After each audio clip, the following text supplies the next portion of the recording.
Well, we Lady found Bird. when we did our first Hurricane Harvey campaign to raise money for disaster relief organizations along the Gulf Coast that were pulling people off their roofs that were surrounded by water, and we raised $176,000 in 3 days just by giving away a $500 bottle of bourbon that people couldn't have for 5 years because it had to age for 5 years. When we saw the power of that campaign, we decided to form a nonprofit called Good Bourbon for a Good Cause. And the philosophy behind Good Bourbon for a Good Cause is that good bourbon can change the world. Good bourbon creates lasting relationships. Good bourbon can increase one's faith in man and God. And good bourbon creates legendary stories. So Good Bourbon for a Good Cause is our vehicle for getting out in the world and doing good things.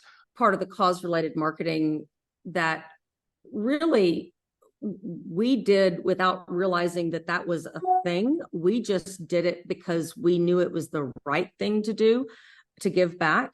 So, our most recent, newest bourbon is named Lady Bird, and it is a beautiful bourbon that 4-year-old bourbon that is then finished in a French XO cognac cask. And we have been able to give, just last week, $30,000 to the Lady Bird Johnson Wildflower Center. And I couldn't be more proud of that. That's just the right thing to do. And, we need to take care of our natural resources.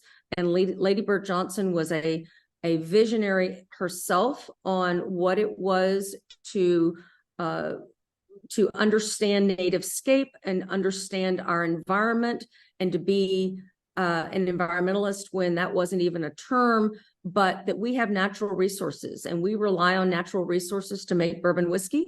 And we need to be good stewards of that.